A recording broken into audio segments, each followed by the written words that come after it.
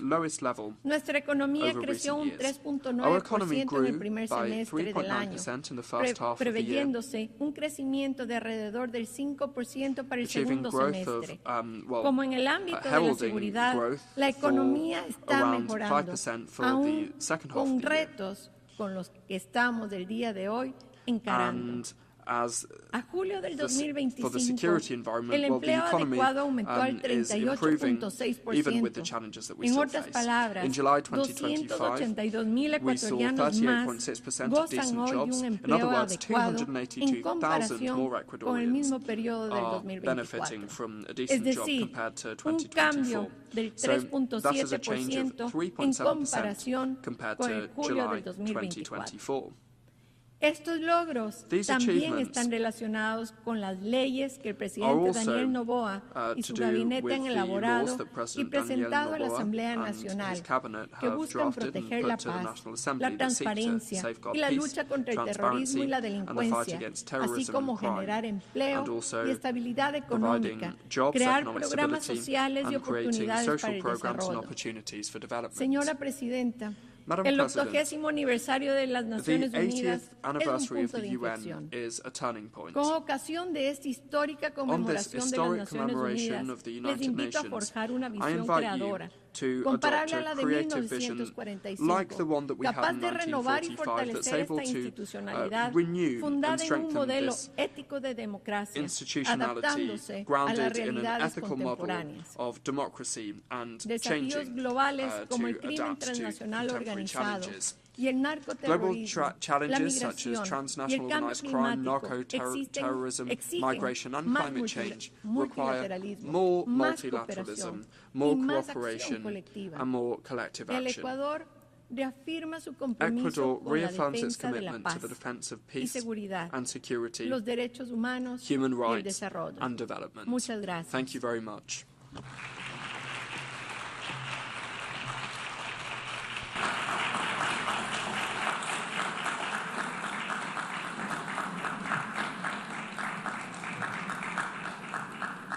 Je remercie la ministre des Affaires étrangères et de la mobilité humaine de l'Équateur.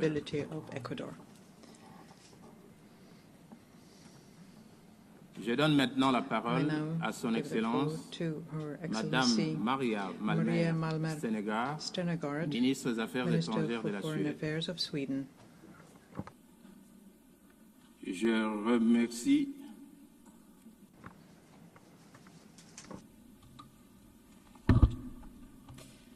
Mr. President, Excellencies, 80 years ago, nations came together. It was a bold act of faith.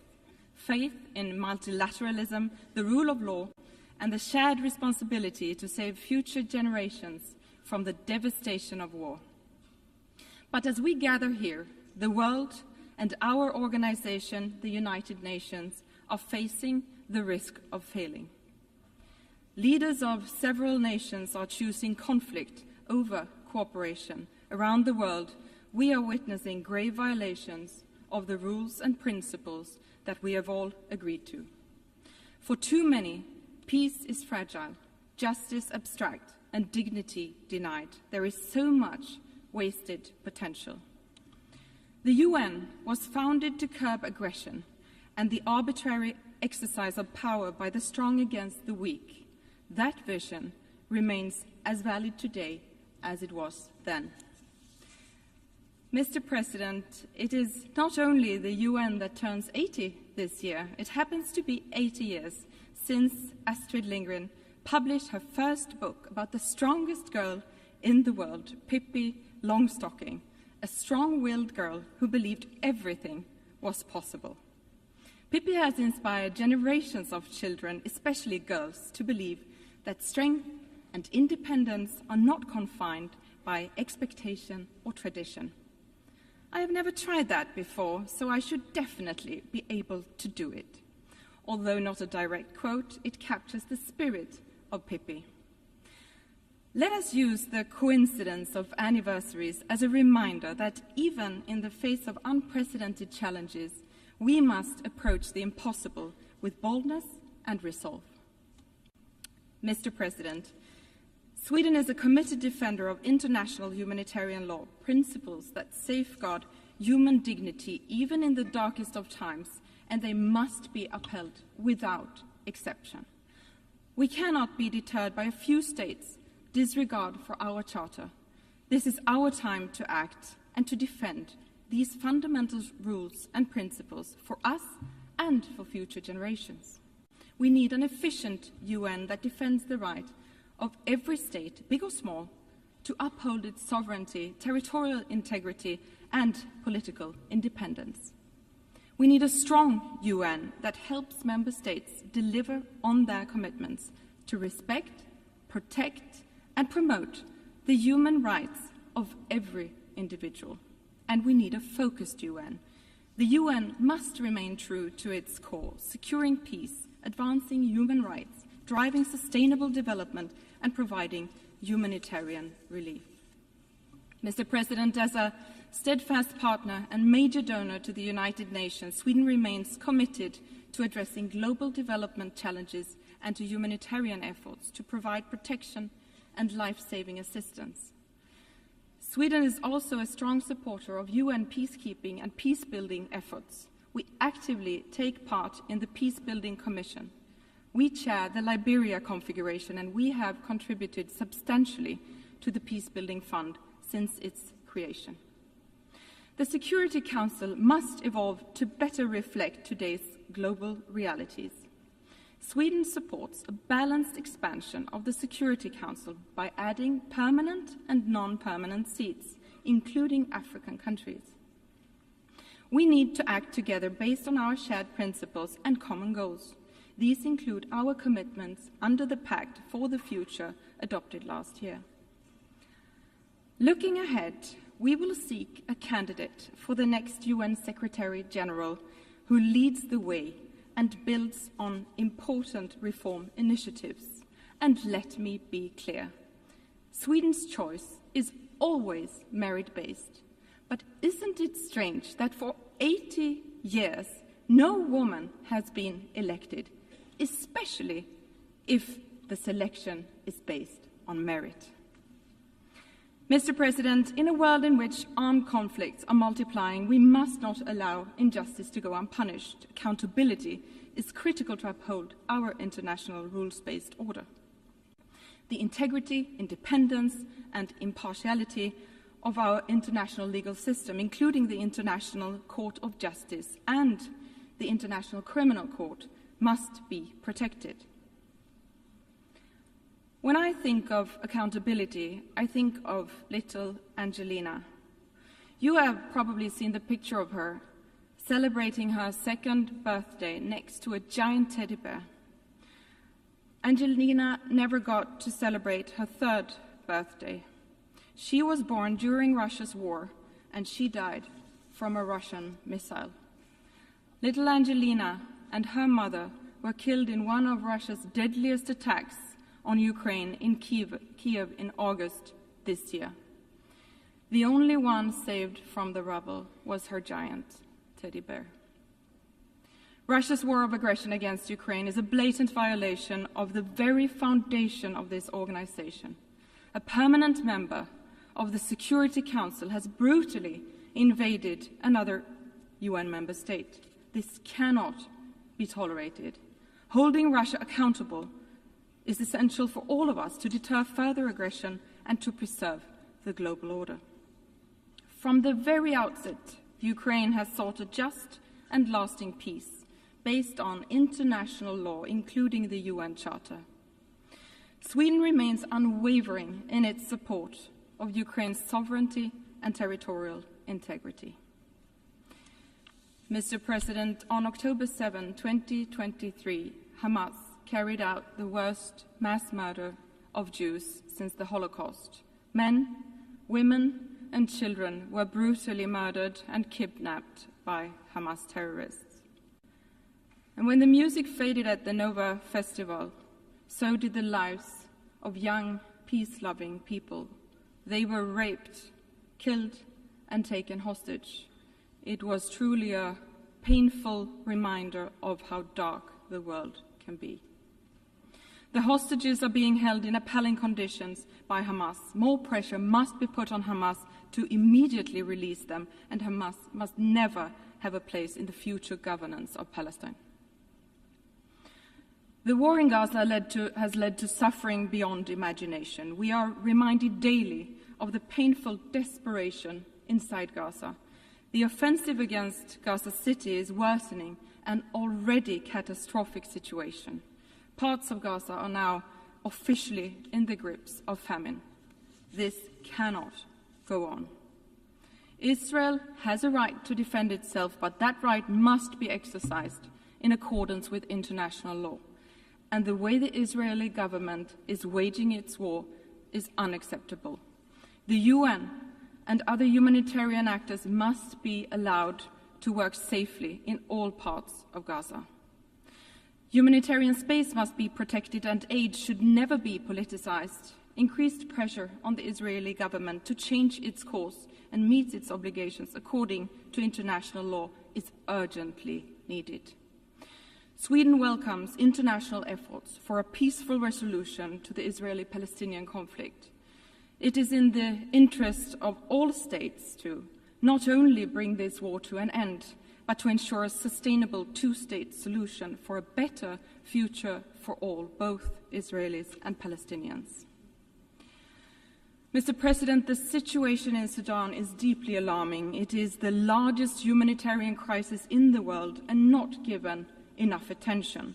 Full, safe, and unhindered humanitarian access and immediate ceasefire and negotiations, ensuring a return to civilian rule, are urgently required.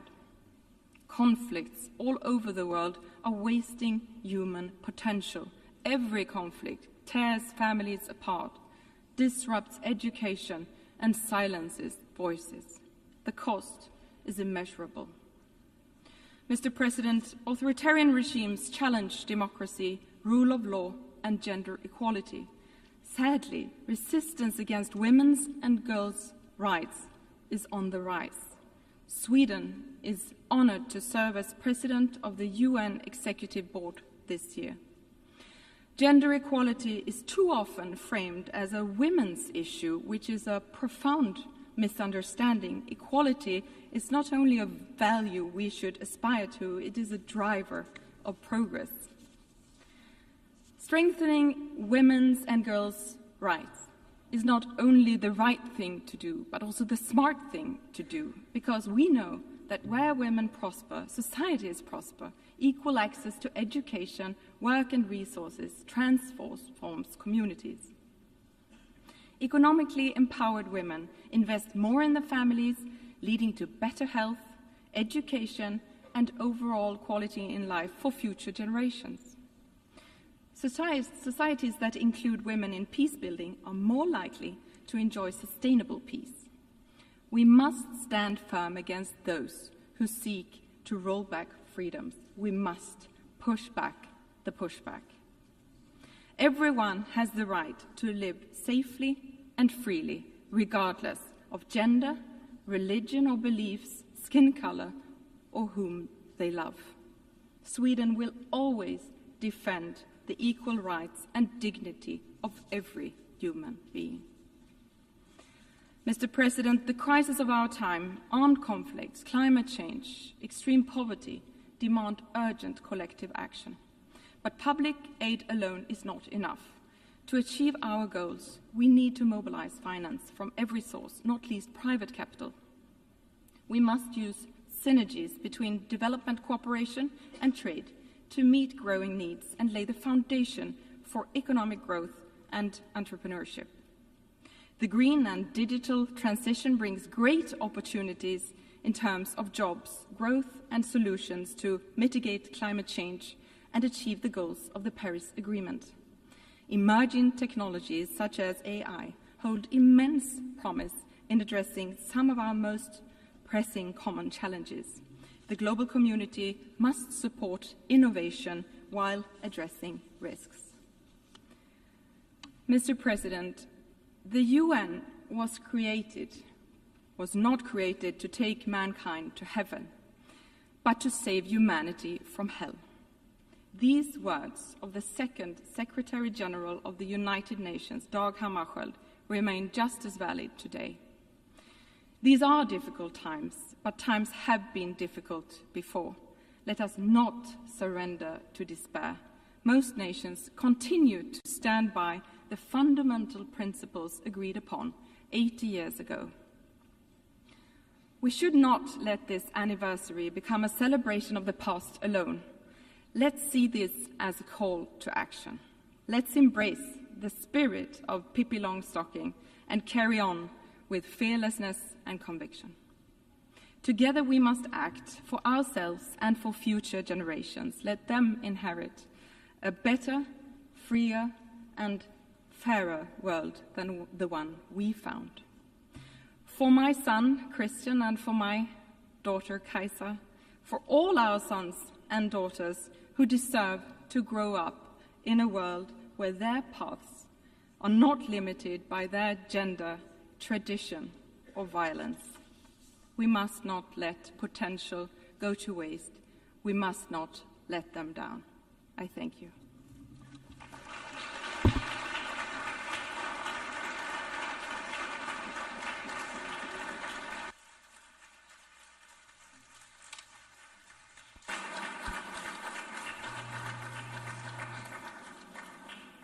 Je remercie la ministre des Affaires I étrangères thank de the la Minister Suède. of Foreign Affairs of Sweden, Je donne à présent la parole and I à now son give the floor to Excellence, His Excellency, Monsieur Lejeune Mbela, Mr. Lejeune Mbela ministre des Mbela, Relations extérieures du Minister Cameroun. for Foreign Affairs of Cameroon.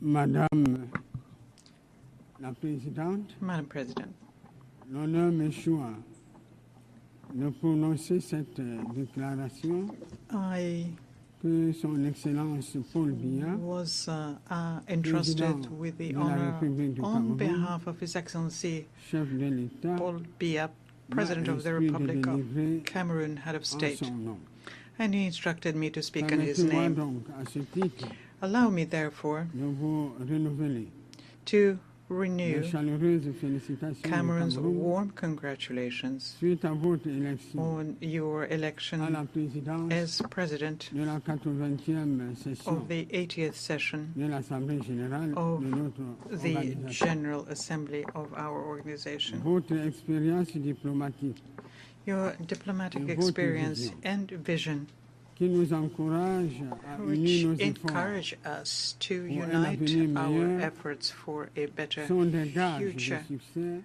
are guarantees of success for both your mandate and deliberations throughout this session. You can count in this regard on the full cooperation from the Cameroonian delegation. As you know, my country was honored to see your predecessor, Ambassador Philemon Young, preside over the 79th session of the General Assembly. And I would like here to commend his commitment, his professionalism, and his determination, which was marked by his spirit of being able to listen and conduct a dialogue as he fulfilled his mandate. Let me also reiterate to Mr. Antonio Guterres, Secretary General of the United Nations, the sincere appreciation of Cameroon for his tireless efforts at the helm of our organization and for his clear commitment to strengthen multilateralism in international context, which happens to be particularly difficult and complex. Madam President, Excellencies, Heads of State and Government, Mr. Secretary General, and distinguished representatives, we meet this year at a pivotal moment for our organization, which is celebrating its 80th anniversary. And anniversaries are usually joyful occasions, but we must acknowledge that this particular one leaves us with questions. This is an opportunity for us to take stock and reflect on how we can make the United Nations more effective in fulfilling its missions and recommendations and promises contained in the Charter. You therefore proposed in this regard, Madam President, that we pool our will, our efforts, and our resources. And you believe, and rightly so, that we are better together. Cameroon shares this vision and welcomes the theme we have chosen for our discussion, which is, I quote, "Better together, 80 years and more for peace, development, and human rights." End of quote. This theme is more than just a slogan. It is a relevant program that we must translate into concrete actions at both the national and international levels. The union of our forces is the very foundation of the UN Charter. Its founding fathers understood that maintaining international peace and security and promoting economic and social development for all could only result from our collective labor. And that is why we must maintain this dynamic for the well-being of our populations. Madam President, the UN was created to be, at the same time, a beacon of hope, a forum for dialogue, and a catalyst for concrete actions so as to build a more just, safer, and more united world.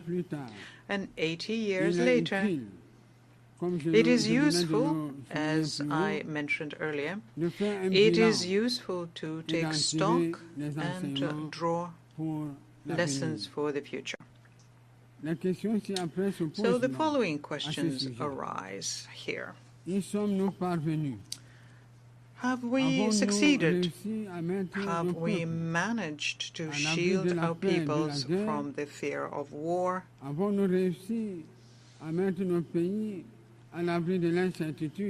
Uncertainty about their future? Have we succeeded to shield our peoples from famine? The current international situation, which is marked by numerous crises, offers a clear and negative answer to these questions. Indeed, in 2025, the global security environment remains, unfortunately, characterized by a proliferation of conflicts and threats of all kinds to human security, including the nuclear threat, which we once thought to be a thing of the past. Whether in Europe, Central Asia, the Middle East, Latin America, or Africa, tensions are emerging or persisting, endangering peace, stability, and international security more than ever before. The ongoing armed conflicts around the world are a painful reminder for us that 80 years later, we neither could nor would succeed in protecting the world from the scourge of war. And this situation is further compounded by various natural disasters, including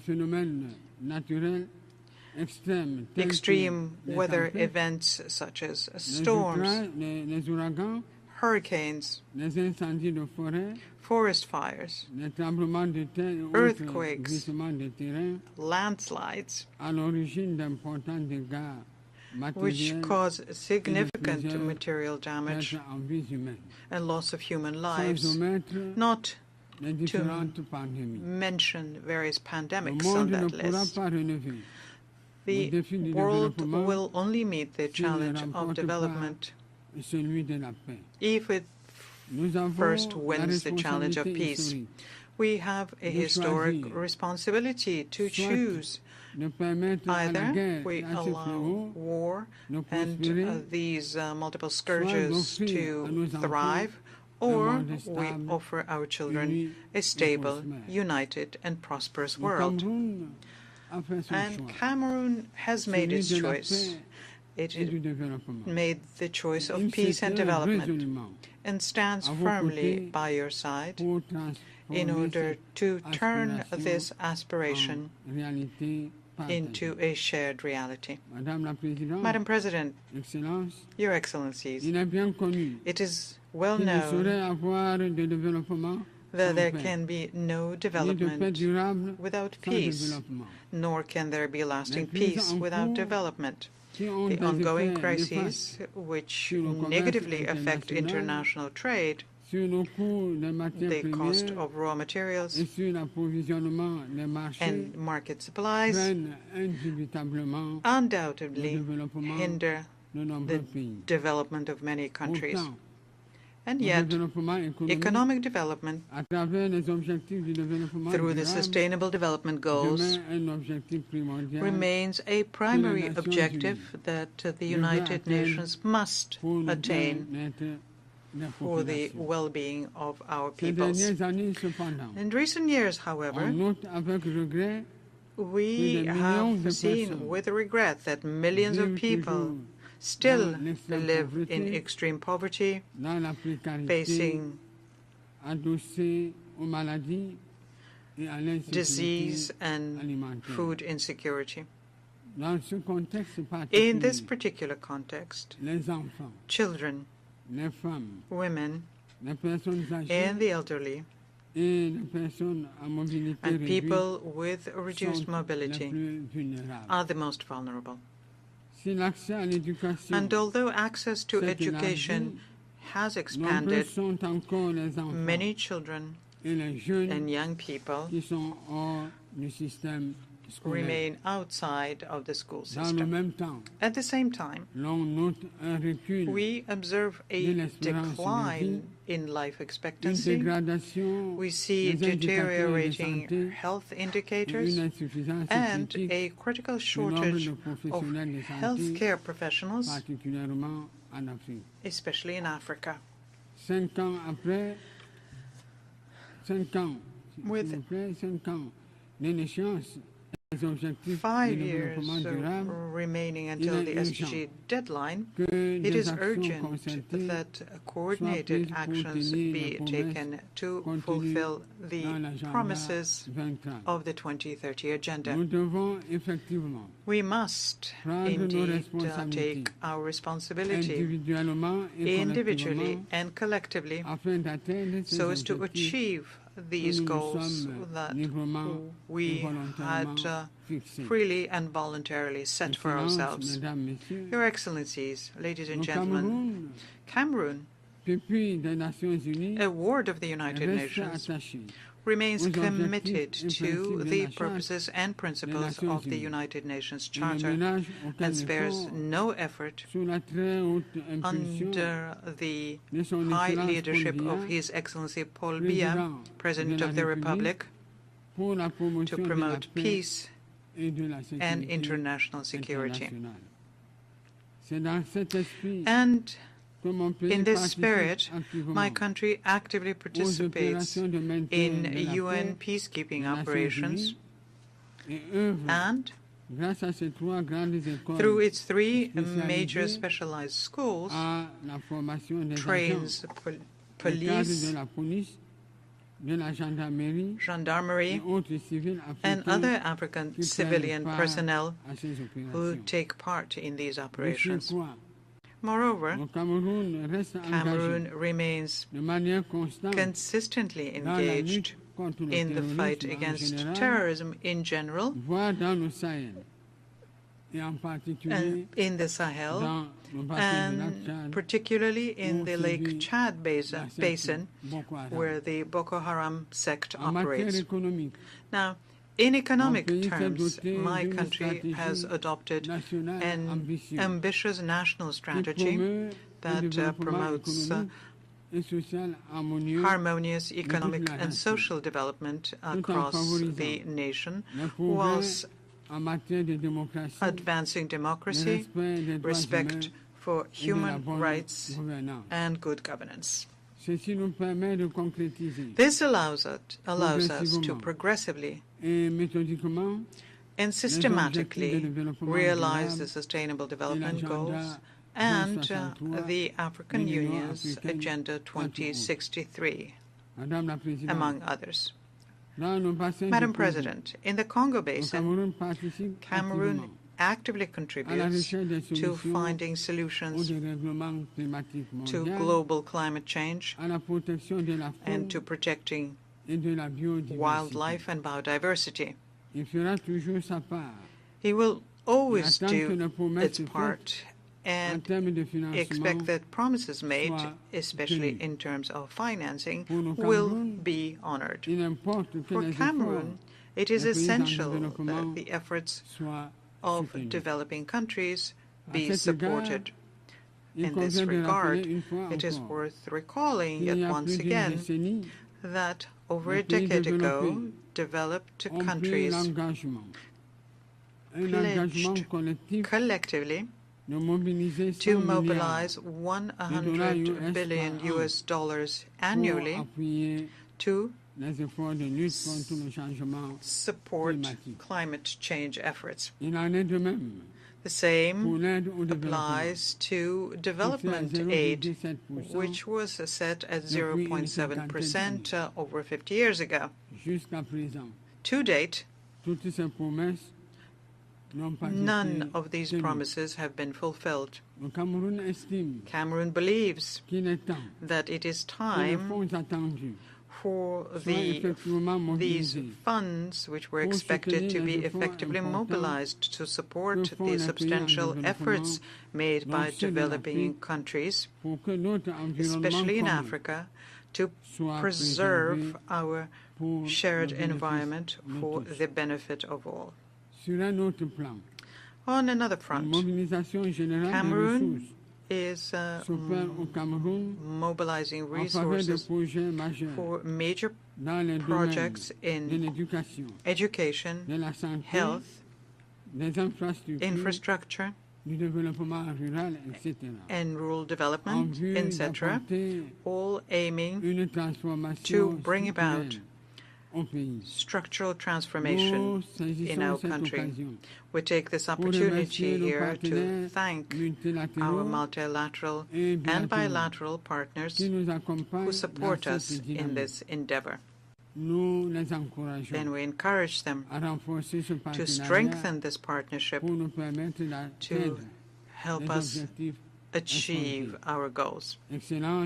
Your Excellencies, the Pact for the Future and its two annexes, namely the Digital Compact and the Declaration for Future Generations, require that we implement them. Similarly, the recent final documents that came out of the Nice and the Seville conferences, as well as the Yaoundé Declaration on Sustainable Blue Economy in the Gulf of Guinea, reaffirm commitments regarding financing and access to technologies,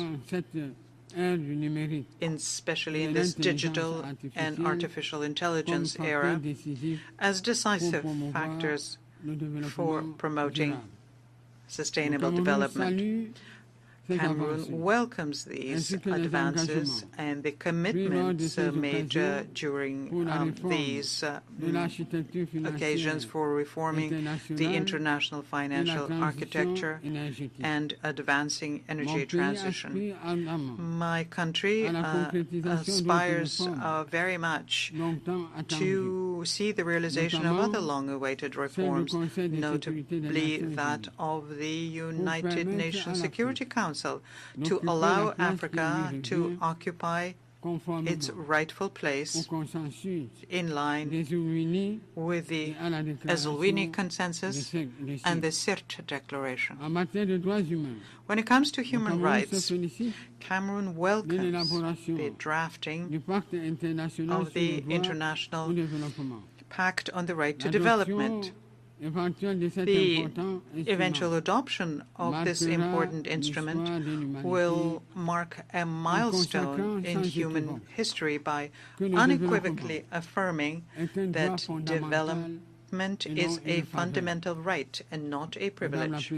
Madam President, Your Excellencies, ladies and gentlemen, at this pivotal moment in the history of the United Nations, we must act. It is an imperative obligation that we cannot ignore. This requires, in my view, respecting our commitments to development financing, fulfilling our promises for peace, and ensuring the effectiveness of our choices in human rights and humanitarian assistance. In the years to come, we must strengthen the foundations of lasting peace, rooted in prevention, resilience, and justice.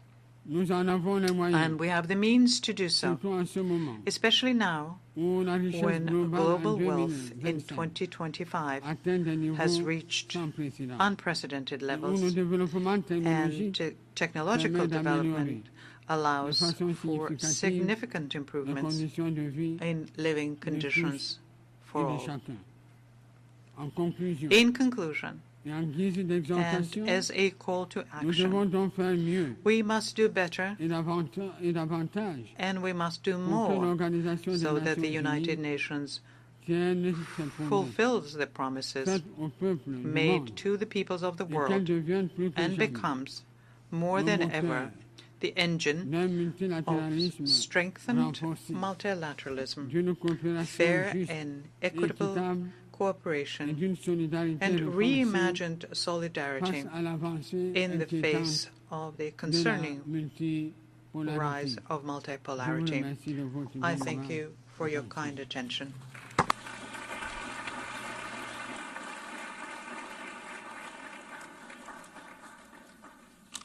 I thank the Minister for Foreign Affairs of Cameroon.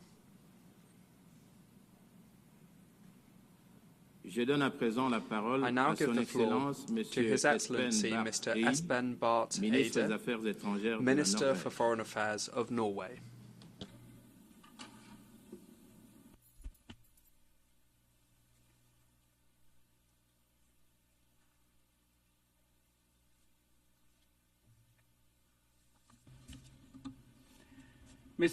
Mr. President, Excellencies, distinguished delegates. 80 years ago, against the backdrop of the Second World War, world leaders gathered in San Francisco to sign the UN Charter, to save succeeding generations from the scourge of war. This once-in-a-generation moment brought the idea of the United Nations to life. Let us imagine for a moment that we are there in San Francisco in 1945 as the UN was negotiated. Participants who were at my age would have experienced the First World War, the short-lived Roaring Twenties, the Great Depression of the 1930s, fierce trade wars, the rise of fascism and Nazism, the Second World War, the Holocaust, and the nuclear bomb. And all of that in their own adult life. If events like these constitute your life experience, you do not believe that the world is a rose garden. Those who shaped the United Nations were not guided by naive idealism. Quite on the contrary, this was a deep realist recognition that mankind simply could not continue as before. Centuries of great power rivalry, competing spheres of interest, and imperialism had not forged peaceful coexistence. The founders, however, were indeed visionaries, as they believed that a better world was possible.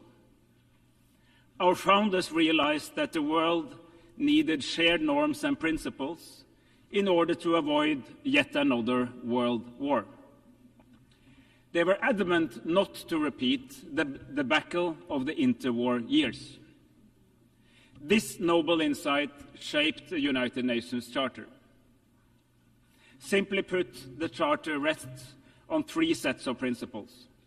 Peace and security should be achieved through recognizing the sovereign equality of states, the prohibition of the use of force, and through peaceful settlement of disputes.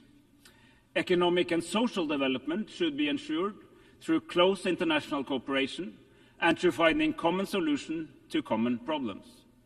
The dignity and worth of all human beings should be established through mutual commitment to universal human rights. Our United Nations, imperfect as it is, has since provided an unrivaled global arena for seeking common solutions to common challenges. There is little doubt that the world would have been a more brutal and less prosperous place without the United Nations. Since 1945, interstate wars have been fewer and farther apart. Former colonies gained independence and became sovereign states of their own. Hundreds of millions have been brought out of poverty. President, however, at 80, we find our United Nations in crisis. This crisis is both political and financial. Political, because core principles of the Charter are under threat. The world is more divided, more dangerous, and more unpredictable than it has been for decades. Respect for international law is eroding. Gross violations go unchecked. This, in turn, weakens the trust in our institutions. It is a vicious cycle. The crisis is also financial, because several member states are significantly reducing their economic contributions, and this, in turn, makes it difficult to accomplish the core mission of the United Nations. President, savage wars are raging in several corners of our world. In Sudan, civilians are facing the largest displacement and hunger crisis in the world today. The war in Sudan has been raging for almost 900 days. This is but one of the many horrific wars that receives way too little attention in the power centers of the world, even in this organization. In Ukraine, Russia has violated the most fundamental principles of international law. There is simply no other way of seeing it. Russia's invasion of the sovereign state of Ukraine is a blatant violation of Article 2.4 of the UN Charter. While Ukraine is in its full right to defend itself, as affirmed by Article 51. Norway and so many other states stand firmly with Ukraine's fight for freedom and independence. We do so in solidarity with the brave Ukrainian people, but we also do so to uphold the respect for international law, an interest shared by all states, large and small. In Palestine, Israel is in clear violation of international law. Life in Gaza is living hell. For almost 2 years, we have witnessed extreme levels of death, starvation, forced displacement, and massive suffering. The fact that these atrocities continue is a disgrace to all humanity. In the West Bank, the illegal occupation, settlements, and settler violence continues unchecked. The Palestinian authorities are under massive stress, its finances strained, and its capacity to operate is severely restricted. The war must end now. Massive humanitarian aid must reach those in need now. The remaining hostages must be released now, and the illegal occupation must end now. But, colleagues, there is an alternative to this never-ending cycle of violence. We have made important steps just these past few days. At the conference on Palestine in this hall on Monday, member states further developed the roadmap to a settlement to the deeper conflict between Israel and Palestine. By now, 159 member states have recognized the state of Palestine as a contribution to the realization of the two-state solution. However, the recognition of Palestine is only one of the elements needed to reach such a two-state solution. There are many pieces in this puzzle. Palestinian governance and economy must be strengthened. Hamas must be demobilized. We need security guarantees to both Israel and Palestine. And key Arab states aim to normalize their relation with Israel as part of a broader agreement. In order to put together these pieces of the puzzle, the Global Alliance for the Implementation of the Two-State Solution was launched here in New York last year during the last UNGA.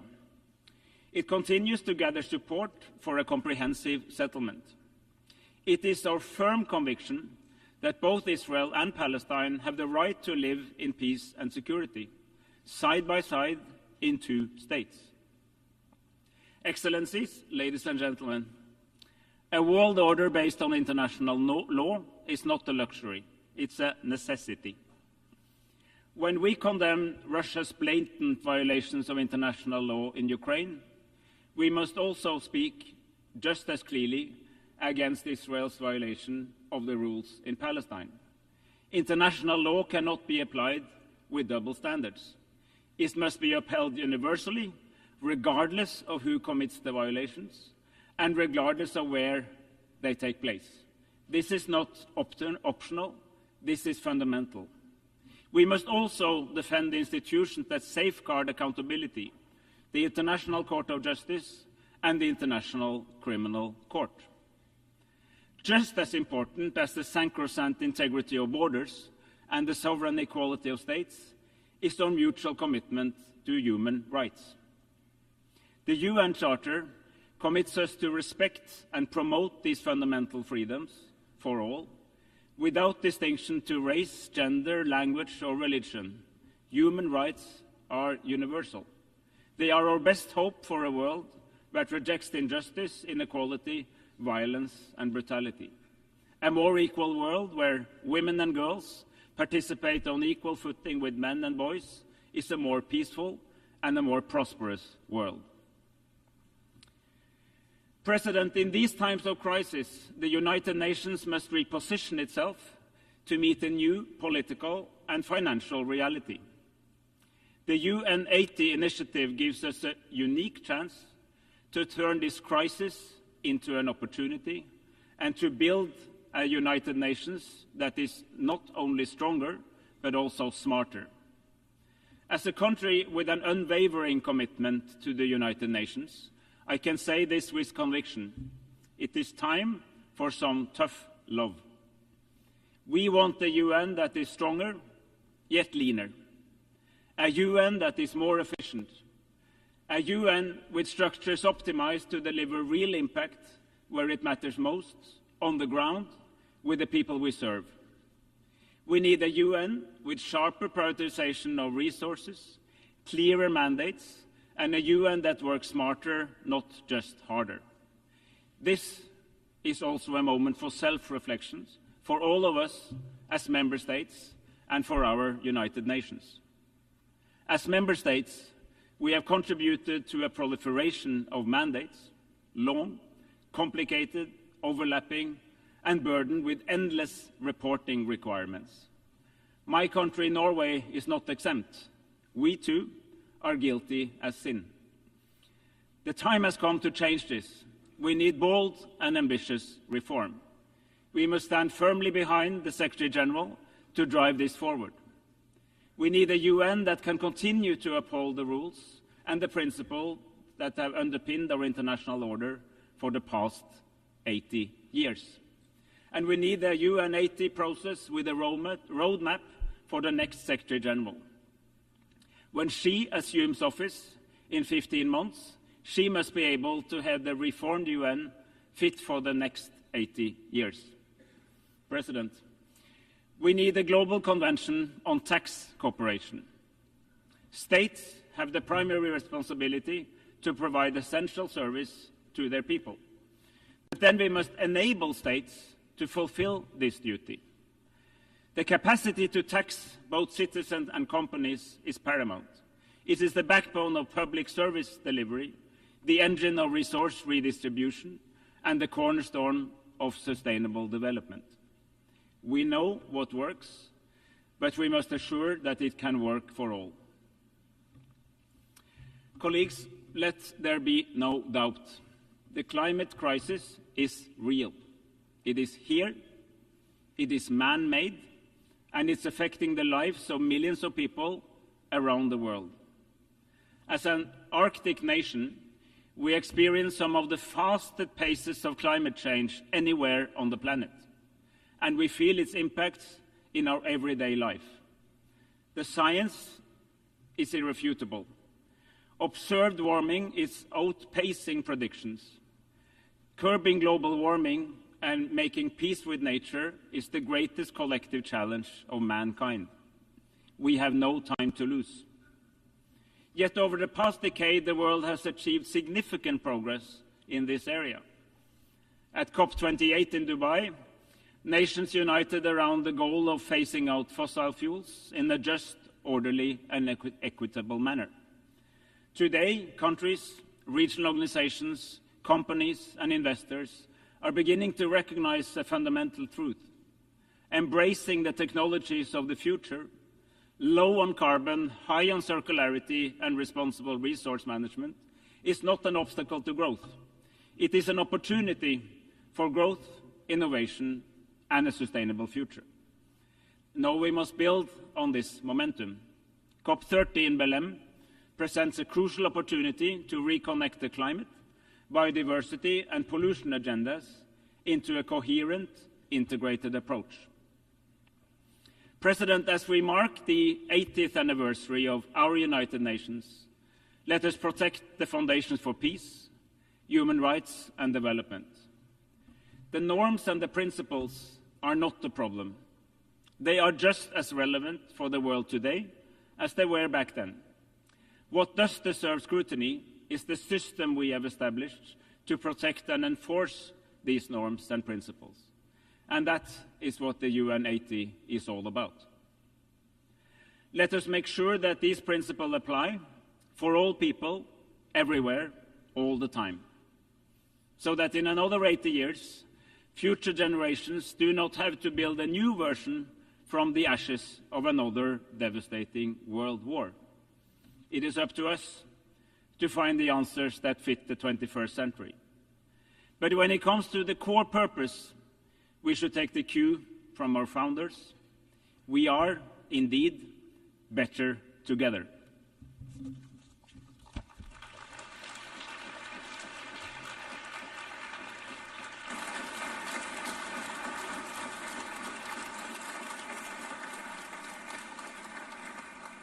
Je remercie le ministre des Affaires I thank the étrangères de la Minister for Norvège. Foreign Affairs of Norway.